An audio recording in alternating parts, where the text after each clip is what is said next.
Did you know there's a US visa specifically designed to increase trade between America and select countries?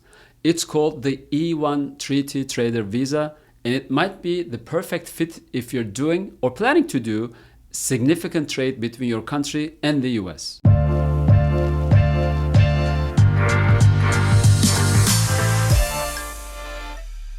Hi, I'm immigration attorney Remzi Kulen, and in this video, I'll explain what the E-1 visa is, who qualifies, and how it works. What is the E-1 visa? The E-1 is a non-immigrant visa designed to promote international trade between the US and countries that have a treaty agreement with the United States. This is very important. Your country must have a treaty agreement with the United States if you would like to apply for an E-1 visa. It allows nationals of treaty countries to live and work in the US by running or managing a company that conducts substantial trade between the two nations. You can apply as the owner of a company, a partner with at least 50% ownership, or a manager specialized employee of a treaty-based business.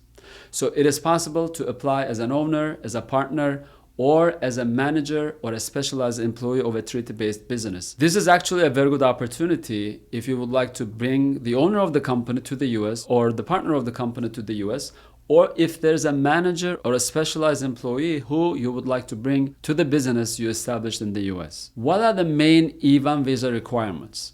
First of all, there must be a valid treaty agreement between the US and your country. Your country must have a treaty of commerce and navigation with the US. What are some of the countries which have a treaty agreement with the US? For example, Germany, United Kingdom, South Korea, Italy, Turkey, Pakistan, Mexico, Japan, France, and Spain are eligible. On the other hand, Brazil, China, India, Russia, South Africa, Indonesia, Nigeria, and Vietnam are not. There's a whole list of these countries in the Department of State website, and I'll put the link in the info section. The second requirement is the business must be at least 50% owned by a treaty country national. So the majority owner or controlling partner, or at least the equal owner of the company, which minimum is 50%, must be a citizen of a treaty country. This person cannot be a US citizen or a green card holder because those people are considered US persons. You can either start a new company from scratch or acquire an existing one or become at least a 50% partner in a business. The third requirement is there must be substantial trade between the US and the treaty country. Trade can include goods such as import and export, services, technology, or data exchange. The key here is the trade must happen between the US and the treaty country, even if it's with multiple businesses in your own country.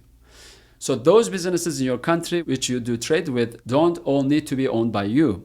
It can be owned by different individuals. The important thing is the trade in the US company is being conducted with your own country. So what qualifies as substantial trade? Because that's what the regulations say. There must be a substantial trade. There is no official dollar amount, but the trade must be ongoing, so there must be a continuous flow. It must be frequent, so regular shipments or transactions are a requirement, and it must be sufficient to support the visa holder and any dependents. So there is no magic transaction amount or dollar amount, but the number of transactions often matters more than the dollar value. And don't forget, each case is reviewed individually. There is no magic number. You need to be very careful with the E-1 visa application because if your trade is not real, for example, there is no actual change of goods or services internationally, your case could be denied. So always consult with an immigration attorney to confirm your business model qualifies before applying, because E-1 has very technical requirements. The fourth requirement is the trade must be active and already in operation. The trade activity must have already started when applying for the visa. There's a lot of misconception about this, and many people think that you first get the E-1 visa and you can start the international trade, which is not the case. You must establish the company, you must start the international trade, and then you can apply for the E-1 visa. Therefore, you cannot apply for an E-1 visa immediately after forming a US company. You need to wait until you begin actual operations and transactions. The fifth requirement is the applicant must be coming to the US to direct the trade. This could either be the owner of the company, the partner of the company, or a managerial employee who's going to direct the trade. The e-visa application can be filed directly at the US consulate abroad, or if you are in the US, let's say on a tourist visa, you can file a change of status application within the US. It is important to note that E-1 holders cannot work for other companies. They must be focusing on the E-1 business. The sixth and a very important requirement is that over 50% of the US company's international trade must be with the treaty country. Now, to understand this is very important because your US company may have a lot of international trade with a lot of different countries, but the minimum requirement to get this visa is that over 50% of the US company's international trade must be with your own country. So if the US business trades with multiple countries, that's fine, but at least 50% of the international trade must be within the treaty country. Most people misunderstand this, and they also include the domestic trade, which is the trade within the US to these numbers. That's not what's in question. You need to find out the imports and the exports of the US company and figure out whether 50% of that import and export, which is the international trade, is with your own country. And don't forget, this 50% trade rule applies before and after you receive the visa. So the trade ratio must be maintained continuously. This is the reason why we say that E-1 is a living visa. It must stay compliant over time. The seventh requirement is E-1 visas are also available to key employees. So it's not just for owners.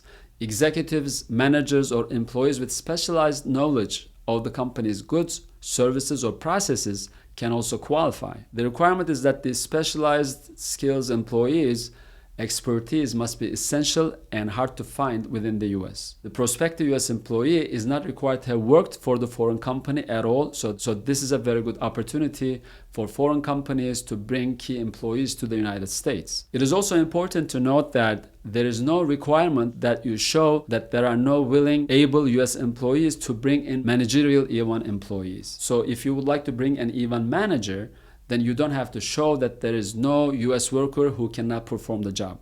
But if you would like to bring an E-1 employee as a specialized knowledge employee, then you need to show that there are no willing and able US workers who is willing to do the job. The eighth requirement is that E-1 is a temporary visa. You must intend to return to your own country.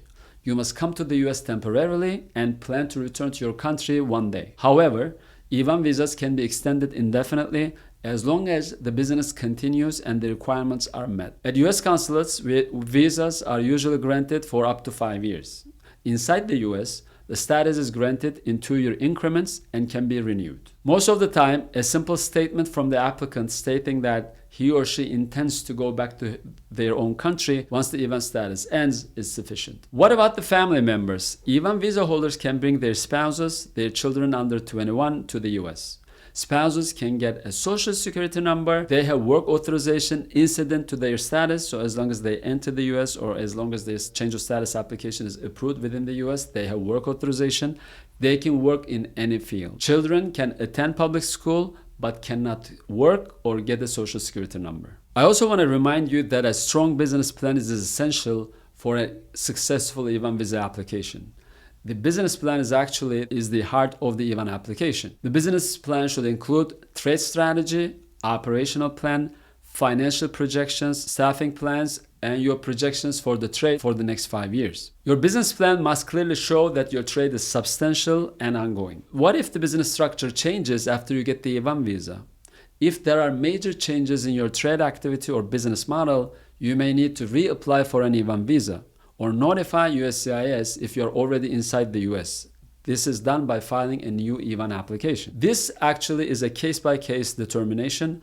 Always consult with an immigration attorney whether a change in your case is a material change, and you need to notify either the consulate or the USCIS. Final notes on the E-1 visa. E-1 is a highly technical visa and not all immigration attorneys do it. Every case is unique. There is no one-size-fits-all formula. This actually works as an advantage to the applicant because most of the time, the consulate officer or USCIS officers have discretion in granting the E-1 visas when they believe that the trade is good and they can give this E-1 applicant a chance, his or her business. Don't forget, for the best outcome, you have to have the best strategy, and for that, you have to work with an experienced immigration lawyer even before setting up your business and carrying out your plans. If you have already set up the company, if you have already started the operations, and then if you came to the immigration attorney with your questions, you may have done something wrong, and it is so difficult to undo a wrong in immigration system. So please, please, please consult with an experienced immigration attorney before you carry out your plans, such as setting up the company or starting your trade. The E-1 visa is an excellent option for entrepreneurs and business owners engaged in international trade, especially if you want to build a life and business in the US without major investment requirements. And another good thing about the E-1 visa is that there is no marginality, meaning even if you don't employ US citizens or green card holders, your visa can still be granted. If you found this video helpful, don't forget to like, comment, and subscribe. And if you're considering the E-1 visa, reach out. We'd be happy to guide you through the process. I have completed thousands of E-1 applications to date, and I would be very happy to help you.